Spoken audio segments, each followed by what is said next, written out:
Bien, hermanos, vamos a entrar en esta parte del mensaje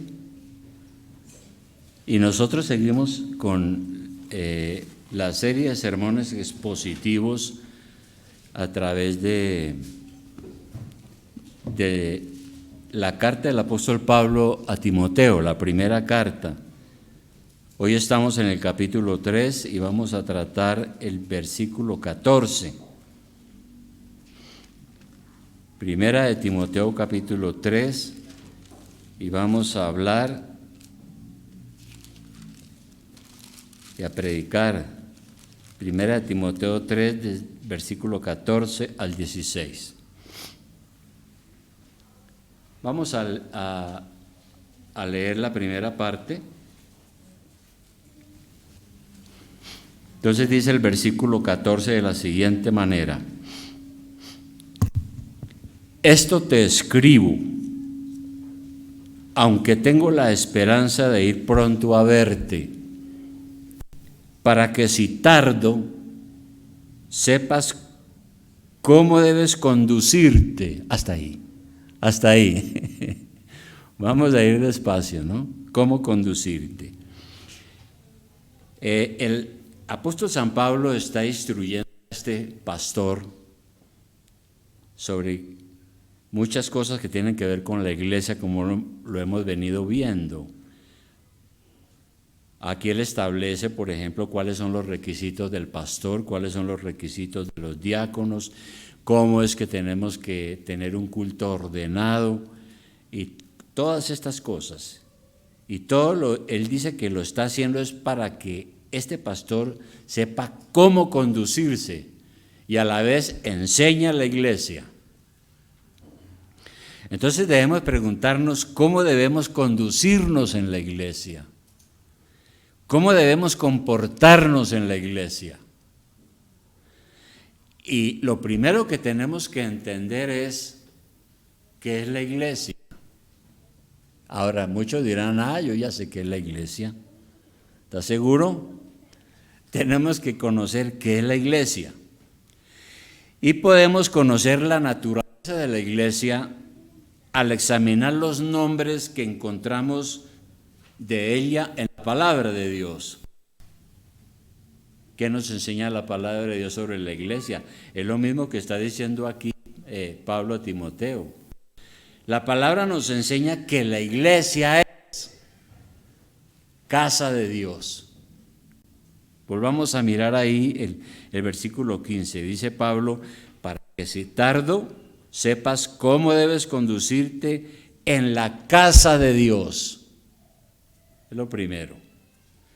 Ahora, cuando uno mira el griego, la palabra casa es la misma que se usa para la casa, para nuestra casa. Exactamente lo mismo. Y significa es un hogar, pues el lugar donde nosotros hemos crecido y donde están nuestros padres, etcétera. Y se utiliza esa palabra también para la iglesia. La iglesia es llamada casa de Dios. ¿Y por qué se llama casa de Dios? Porque es que allí es donde habita Dios. Antiguamente, el único lugar donde Dios estaba en el Antiguo Testamento, entre el pueblo judío, el pueblo de Dios, era el templo en Jerusalén, el monte de Sión, el lugar santo. Ya era donde Dios estaba. Y había un lugar, el templo se dividía en lugar santo y lugar santísimo. Y estaba separado por un grueso velo. Y el sacerdote, sino una vez al año. Lugar santísimo, donde Dios se manifestaba y se manifestó muchas veces. Eso es del Antiguo Testamento. Pero todo eso fue abolido. Todo eso se acabó. Y la casa de Dios ahora es la iglesia de Cristo.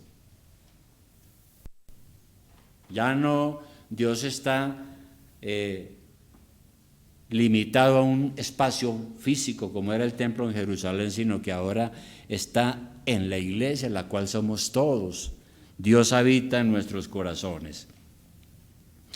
Él habita entre su pueblo. Es por eso que, sin perder de vista a Timoteo, vamos a mirar rápidamente Efesios 2:19. Efesios 2:19. ¿Qué dice Efesios 2:19? Efesios 2:19. Dice, así que ya no sois extranjeros, ni advenedizos, no estamos de paso aquí, sino conciudadanos de los santos y miembros de la familia de Dios. Porque si somos casa de Dios, somos miembros de la familia de Dios. Somos casa de Dios porque Cristo nos ha hecho así. Somos miembros de la casa de Dios, incluso cuando no estamos reunidos. Somos casa de Dios no solamente el domingo por la mañana, sino que cuando nos dispersamos y estamos en diversos lugares, seguimos siendo casa de Dios, seguimos siendo la iglesia de Dios, en la cual mora el Espíritu Santo en nuestros corazones. Es así. Y dice también que una palabra para casa es hogar o familia. Y cuando uno habla del hogar, ¿qué es lo que viene a la mente? Pues que el hogar es un lugar agradable, pertenecemos a nuestro hogar. En ese hogar tenemos comunión, no estamos solos, nos sentimos seguros, hay cercanía, hay calidez, hay lágrimas y también hay risas, hospitalidad, y todos formamos en nuestra casa nuestro propio hogar, pero la iglesia es también un hogar donde encontramos todo eso que acabo de mencionar. Así que cuando la Biblia habla de casa, no se está refiriendo a la estructura material, ¿verdad? Sino que se está refiriendo es a la familia que somos nosotros, la familia de Dios. Y ese concepto de que somos una familia cobra un significado muy especial, porque uno quiere que su familia sea lo mejor. ¿Qué debe de haber en una familia verdaderamente cristiana? Primero debe haber amor. Amor primero a Dios y amor entre nosotros, porque eso es lo que hacemos en el hogar y en nuestra familia. Amamos a Dios y a nuestros seres queridos, es decir, el padre, la madre, el esposo, la esposa, los hijos y todo esto, ¿no? Si hay amor los unos por los otros, entonces reina la paz y la armonía familiar. Y eso debe reinar en la iglesia, porque la iglesia es la casa de Dios, nuestro hogar, la familia nuestra, la familia de Dios. Y debe haber también, además de amor, unidad. Siempre escuchaba yo un refrán que decía que la familia que ora unida permanece unida. Y en la iglesia, pues la oración es muy importante. Tenemos que tener interés el uno por el otro, porque eso es lo que hacemos en nuestro hogar, en la casa nuestra. Y para tener ese interés tenemos que orar, por un lado. Por el otro tenemos que estar atentos a las necesidades. En la casa uno está atento a las necesidades de la esposa, de los hijos, ¿no? Y todo esto. En la iglesia es lo mismo. Tenemos que estar atentos a nuestras necesidades. Y tenemos que tener también la iglesia como algo prioritario. Lo primero para uno en su hogar es su hogar, su familia, es lo primero. Para eso trabaja, para eso uno ora, para eso uno lucha. Y lo mismo en la iglesia. Entonces la pregunta es, ¿la iglesia y sus miembros son nuestra prioridad? ¿La iglesia y sus miembros es su prioridad? Y esa prioridad se revela particularmente cuando hay oportunidades de servir al Señor.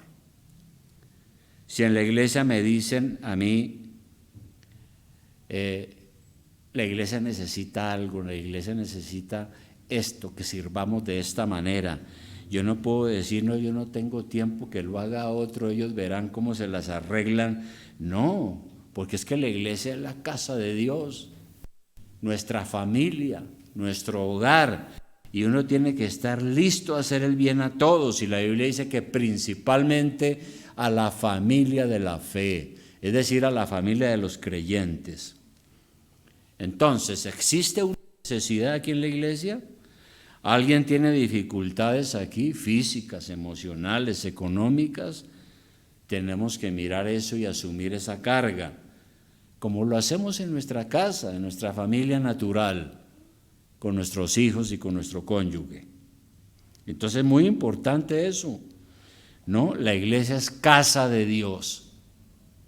Y por eso Pablo le dice a Timoteo, yo le estoy escribiendo a usted para que usted sepa conducirte en la casa de Dios. Y luego dice otra cosa, allá en el versículo 15, volvamos a mirarlo. Dice, para que si tardo sepas cómo conducirte en la casa de Dios, que es la iglesia del Dios viviente. Esa es la otra palabra que usa la Biblia para la iglesia. La iglesia es la iglesia del Dios viviente. Ahora, es casi seguro que Pablo quiso hacer un contraste con la gran diosa que estaba en la ciudad donde probablemente estaba Timoteo sirviendo. ¿Cuál era la ciudad? Era Éfeso, ¿no? ¿Y cómo era Éfeso? Pues Éfeso era una ciudad pagana. Allá tenemos una carta a los Efesios donde escribe Pablo. Y resulta que en esa ciudad había una diosa que todos adoraban, se llamaba Diana. Cuando uno lee Hechos de los Apóstoles, recordemos que tenían un negocio allá, ¿no? Los adoradores hacían estatuillas de Diana para adorarla. Y Pablo predicó el evangelio y ellos se dieron cuenta que Pablo estaba diciendo que todo eso era basura, porque todo eso eran ídolos sin sentido, y la ciudad se revolucionó y dijo, este viene a quitarnos el negocio, y hubo un problema, porque todo el mundo gritaba, grande es Diana, diosa de los efesios. Entonces cuando Pablo dice que le dice también a Timoteo y a ellos que la iglesia es la iglesia del Dios viviente, se cree que él está haciéndoles ver que el Dios viviente no es Diana. Diana era la diosa de los animales y de las tierras salvajes, la diosa de la cacería, y hay muchos estatuas antiguas donde la representaban con un arco de caza. Entonces Pablo predicó y dijo, los dioses hechos de mano de hombres no son dioses. En cambio la iglesia sí es la iglesia del Dios vivo, y ahí él se opone a las casas y los templos de los ídolos, porque los templos y sus ídolos son inanimados, sin sentido, mientras que el verdadero Dios es el Dios vivo. Dios es la vida, Dios tiene vida en sí mismo, es el Dios viviente. Y esta iglesia es la iglesia del Señor y pertenecemos a Él. Él la compró con su propia sangre. Ya hemos aprendido en la palabra, ¿no? La iglesia no es simplemente una organización social ni es otra religión más. No, la iglesia es la obra del Dios viviente. Es casa de Dios. Dios vive entre nosotros. Las grandes organizaciones del mundo son dirigidas por personas muy inteligentes, claro, pero ellos mueren y tienen que nombrar otro gerente o otro dueño, y los grandes imperios económicos le quedan a otros. Pero Cristo venció la muerte, Él ha resucitado de los muertos, está gobernando el trono del universo, está dirigiendo nuestras vidas. Por eso es la iglesia del Dios viviente. Si Dios está realmente entre nosotros, ¿cuánto más debemos buscar reunirnos? Especialmente en la medida en que se acerca el día de su regreso. Alguna vez escuché un mensaje donde el pastor decía: ¿cuántos de los que están aquí verdaderamente creen en el regreso de Cristo? ¿Cuántos de los que están aquí verdaderamente esperan el regreso del Señor para que ponga orden a este caos? Entonces, siendo así las cosas, que Dios está vivo y que nosotros somos la iglesia del Dios viviente, nadie debería faltar a nuestros cultos de adoración. Nadie debería tener excusa. Y el que falla a los cultos de adoración es porque no ha entendido qué es la iglesia, o tiene una visión mediocre de lo que es la iglesia. Deberíamos reunirnos constantemente, como dice la Escritura, para estimularnos al amor y a las buenas obras, porque Dios está con nosotros, vive en nosotros. Y sigue diciendo el apóstol Pablo otra cosa, en ese versículo 15, ¿no? Dice otra vez, voy a repetirlo, le dice a Timoteo: de pronto me demore, y si tardo, quiero que usted sepa cómo conducirte en la casa de Dios, que es la iglesia del Dios viviente. Y luego dice otras cosas: columna y baluarte de la verdad es la iglesia, ¿no? Columna y baluarte de la verdad. Primero es una columna de la verdad. ¿Y qué es una columna? Es un pilar, ¿no? Un pilar, cuando se construye un edificio o una casa, se tiene especial cuidado de que tenga pilares fuertes, columnas fuertes, para que no se caiga. La iglesia es la columna de la verdad. ¿Cuál verdad? Pues el Evangelio. Tenemos la verdad porque la verdad es Cristo. Él mismo lo enseñó, dijo: yo soy el camino, la verdad y la vida. Ninguna organización en el mundo, ninguna organización sobre la tierra tiene esta verdad. Este mundo tiene muchas supuestas verdades, pero no son ciertas. Muchas de las cosas que el mundo dice que son verdad son mentiras. El mundo no nos trae la salvación es del Señor.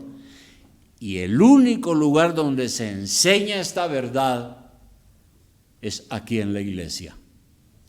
No hay otro lugar. Por eso cuando alguien dice: no, pero es que todas las iglesias son lo mismo, todas las religiones son lo mismo, y ninguno tiene la verdad. ¿Cómo así que ninguno tiene la verdad? Aquí la Biblia dice que la iglesia es la columna de la verdad, porque la verdad es Cristo. Nosotros tenemos la verdad. Y luego dice que además de eso es un baluarte. ¿Qué es un baluarte? Es algo que ayuda a sostener.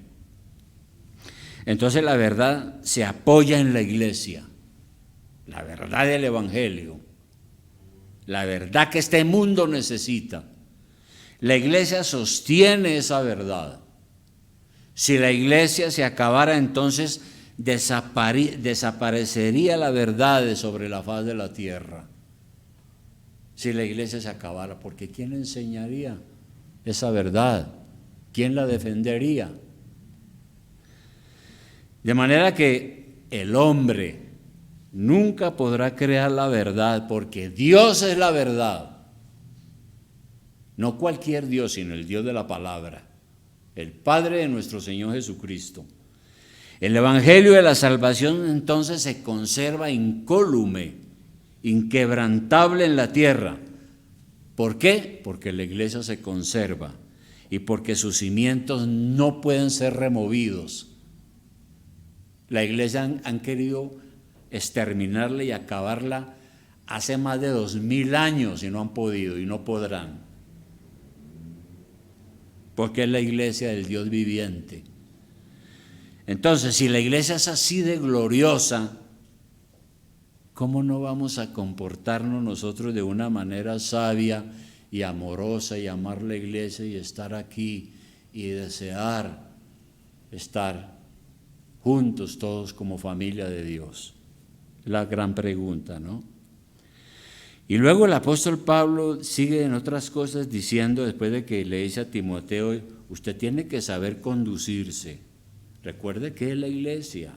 La iglesia es casa de Dios, del Dios viviente, es columna y baluarte de la verdad.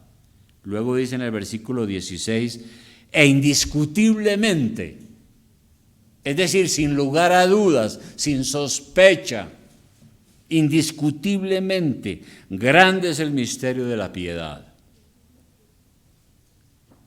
Grande es el misterio de la piedad. Ahora, ¿de qué está hablando Pablo ahí? En la Biblia, la palabra misterio no significa algo que uno no puede conocer, porque eso es lo que hemos aprendido. En el mundo dicen, no, eso es un misterio, es decir, imposible de conocer. Pero en la Biblia no es tanto así. Un misterio es algo que se puede conocer, pero lo podemos conocer por revelación. Es decir, porque Dios lo revela. Y aquí en la palabra de Dios nos ha revelado muchos misterios, ¿no? Eso es lo que nosotros encontramos. Entonces, es misterio porque solo Dios lo puede revelar, solo Dios lo puede dar a conocer.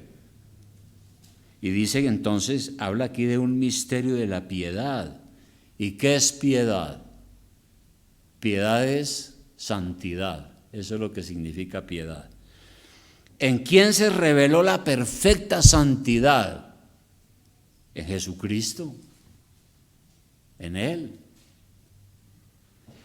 El misterio de la piedad es Cristo y el Espíritu Santo nos lo ha dado a conocer.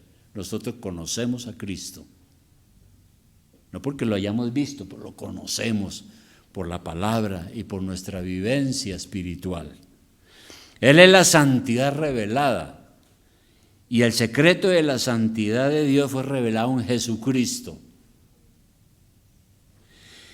Y entonces Pablo aquí, en lo que sigue, dicen algunos que él está citando un himno de la iglesia primitiva.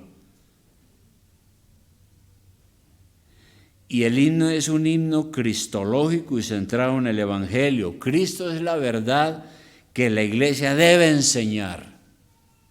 Él es el misterio de la piedad.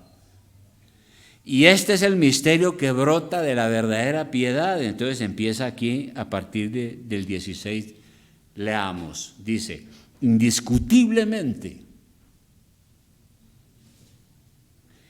grande es el misterio de la piedad. ¿En qué consiste? Dios fue manifestado en carne. Primera cosa. La encarnación del Hijo de Dios. Los dioses griegos y romanos, cuando empezó la iglesia, recordemos que la iglesia comenzó en el imperio greco-romano, ciudades poderosas llenas de dioses, como los griegos, como los romanos. Esos dioses griegos y romanos eran una especie de semidioses, fruto de la fantasía de los pueblos antiguos. Eran dioses de difícil comunicación con los humanos. Eran dioses muy aventureros también. Y por eso toda esa doctrina de los griegos y los romanos se le conoce como la mitología griega o la mitología romana, porque no es del todo cierto. Pero no así con Cristo. Cristo es el Dios encarnado.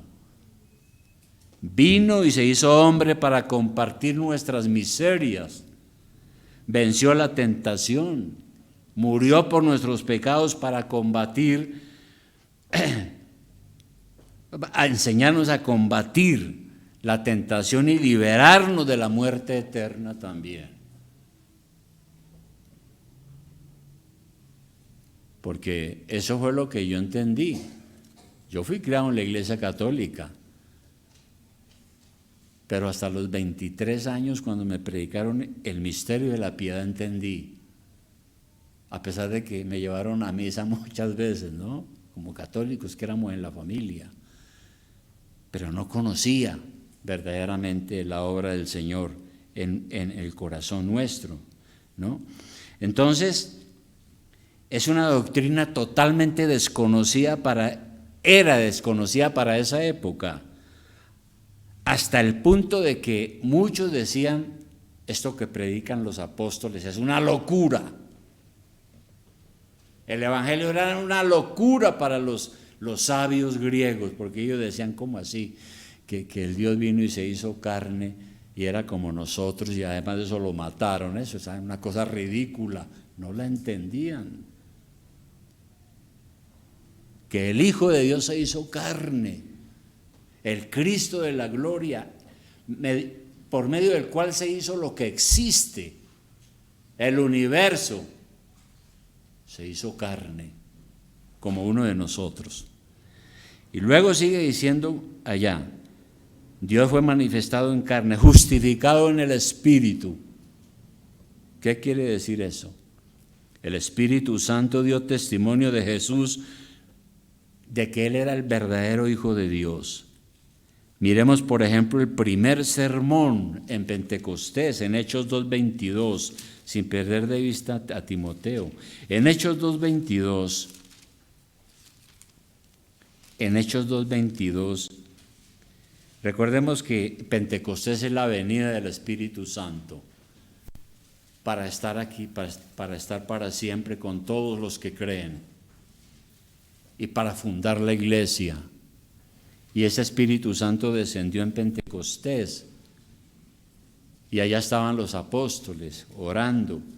Y entonces Pedro, después de que hubo esa manifestación milagrosa de que entendían las lenguas de todo el mundo allí, Pedro predicó un primer sermón que comienza ahí en Hechos 2, capítulo 14, pero no lo vamos a leer todo, sino solamente el 22. Mire la predicación de Pedro, cuando dicen que ahí nació la iglesia, el día de Pentecostés, porque se cumplió la promesa de Cristo de enviar el Espíritu Santo.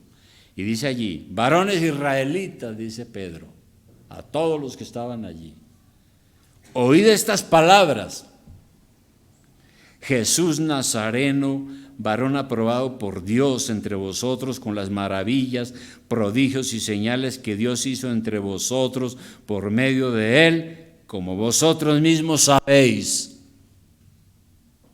porque ustedes lo han visto.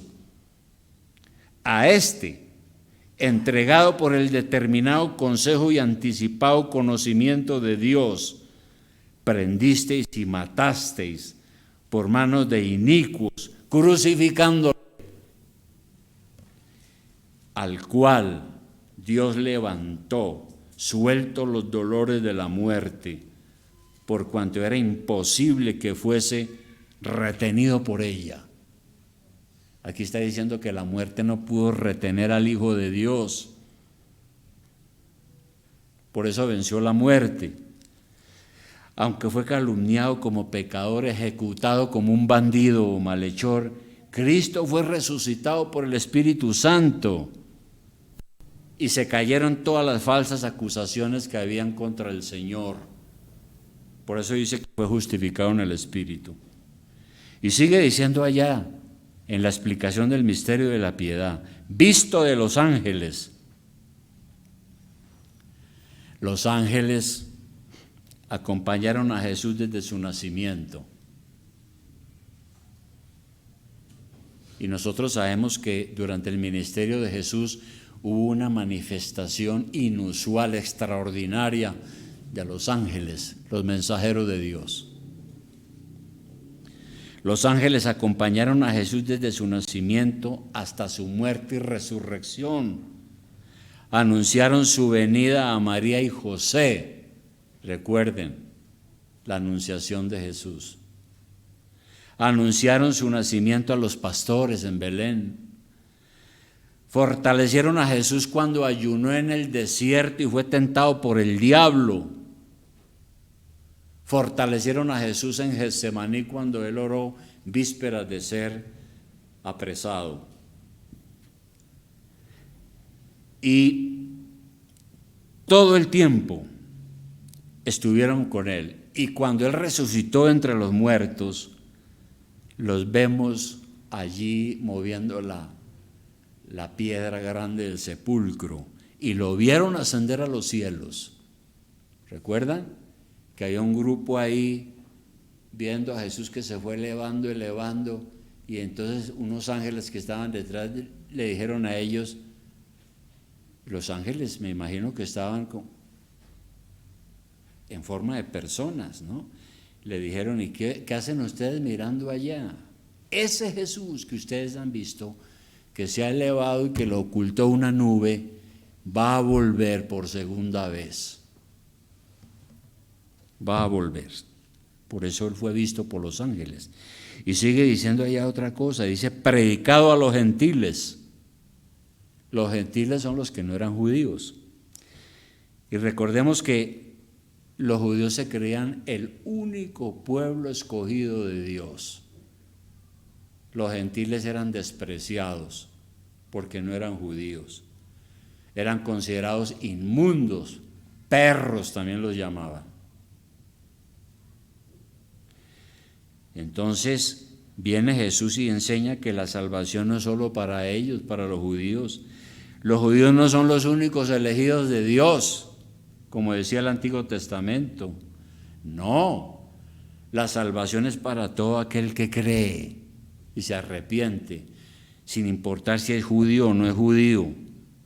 La sangre de Cristo fue derramada por todo su pueblo, por todos los que creen. Y por eso tenemos que predicar esto y ofrecer esta salvación a la gente que no es judía, porque el Señor, la iglesia está conformada por personas de todo pueblo, lengua y nación. Y luego dice, creído en el mundo. Todo hombre es incrédulo por naturaleza. Y cuando uno viene a este mundo, pues uno viene como un infiel, heredando el pecado de Adán. Y por la gracia de Dios uno puede llegar a ser un creyente. Y por eso el apóstol Pablo decía que este mensaje del Evangelio es un mensaje glorioso acerca del Salvador. Y la verdad, dice Pablo aquí, que muchos han creído en él y por eso se formó la iglesia en el mundo. Y nosotros sabemos que hemos creído porque Dios nos ha dado la fe para que venzamos la incredulidad. Es Dios el que nos ha dado la fe. Y por último dice, recibido arriba en gloria. La resurrección de Jesús y su ascensión es un evento único en la historia humana. Aquí leímos que la muerte no podía retener al Hijo de Dios y por eso se levantó de entre los muertos victorioso y ascendió traspasando los cielos para sentarse en el trono de gloria. ¿Quién puede creer ese misterio? Pero es el misterio de la piedad, el mensaje del Evangelio que nos hace salvos. Este es el mensaje de la verdad y usted no lo va a encontrar en ninguna parte, solo aquí en la iglesia o en la iglesia que lo predica. Porque en la iglesia en la cual somos todos nosotros vive Dios.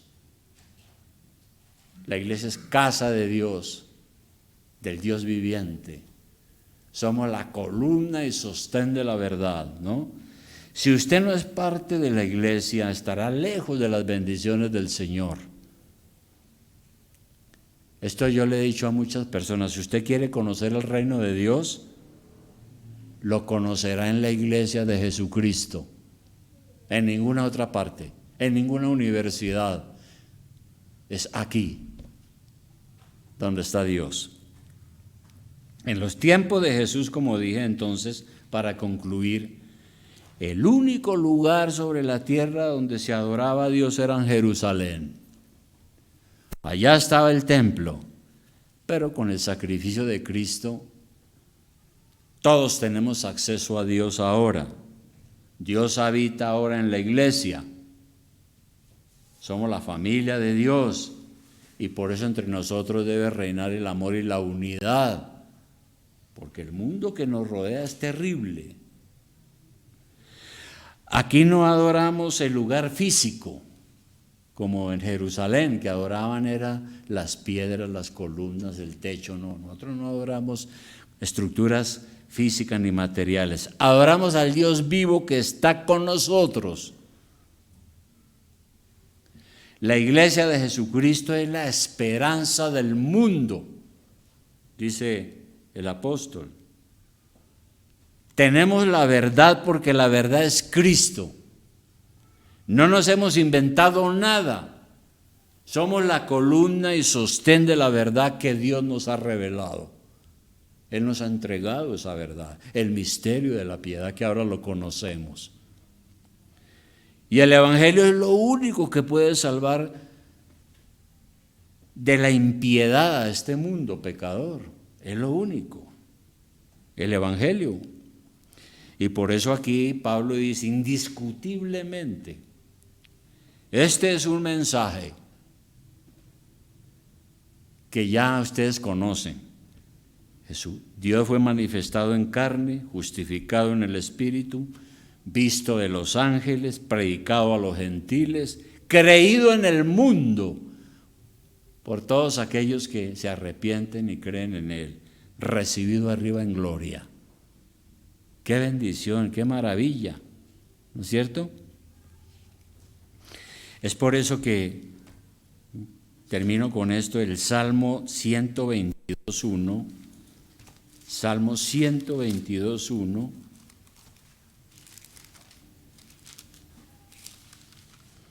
el Salmo 122.1 dice lo siguiente: yo me alegré, Salmo 122.1, ¿sí? Dice, yo me alegré con los que me decían, a la casa de Jehová iremos, decían en la antigüedad.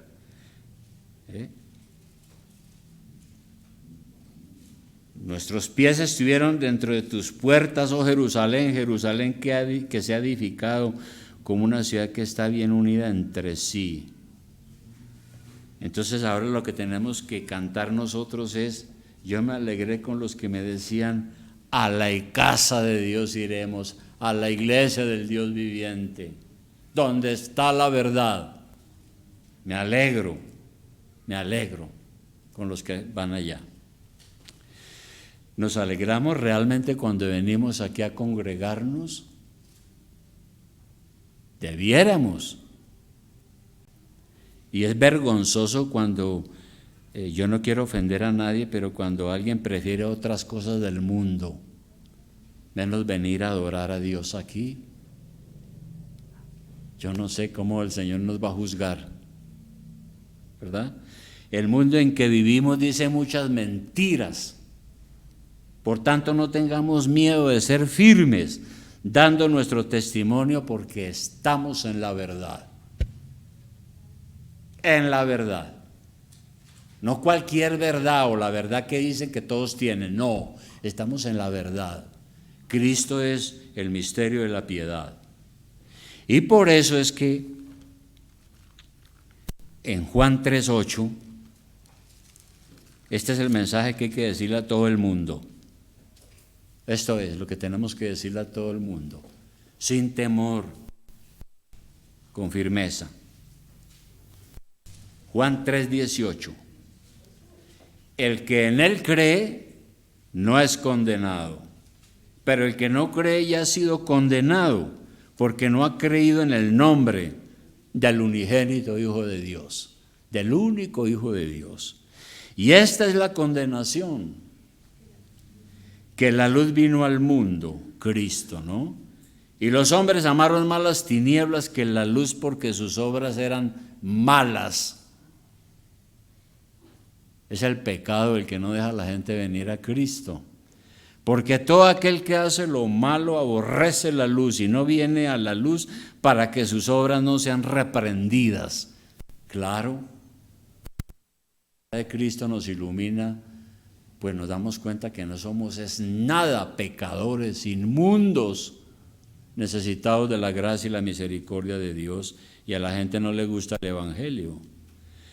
Mas el que practica la verdad viene a la luz para que sea manifiesto que sus obras son hechas en Dios, porque Él nos ha salvado, nos ha justificado, estamos en Él, vivimos en Él, es nuestro Señor y Salvador. Hermano, que Dios nos ayude a entender todo esto, hermanos, y a plantarnos firmes, a plantarnos firmes. Eso lo ha hecho la iglesia durante 2000 años, con el mismo mensaje, no hay otro. Este es el mensaje. No hay otro. Cualquiera que le quite o le añade está cometiendo pecado. El misterio de la piedad es Cristo. Vamos a orar, hermanos. Querido Padre, queremos darte las gracias en esta mañana, Señor. No hay palabras a veces para uno expresar la emoción y el amor y la gratitud que nos inunda nuestro corazón cuando pensamos en esto de tu salvación. Que tú nos hayas mirado a nosotros con misericordia cuando no lo merecíamos, Señor.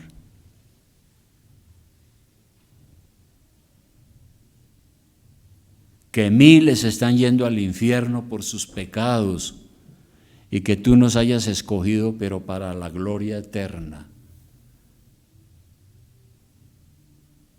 Tan pronto nosotros cerremos nuestros ojos aquí, en la muerte, partiremos para estar en tu divina presencia, en la gloria celestial. Es nuestra esperanza. Padre celestial, ayúdanos entonces a amar tu iglesia, que somos nosotros mismos, a creer en esta verdad que es la verdad que tú nos has revelado, de la cual somos la columna y el baluarte, indiscutiblemente, Señor, porque esta es la verdad. Gracias, Señor, por habernos mirado con misericordia, habernos salvado, por tenernos hoy en tu iglesia. Qué bendición tan inmensa, Padre. Qué privilegio tan grande. Oh Señor, bendíganos entonces, y te amamos y adoramos por todo esto que has hecho por nosotros. En el nombre de Jesús te lo pedimos, Señor. Amén.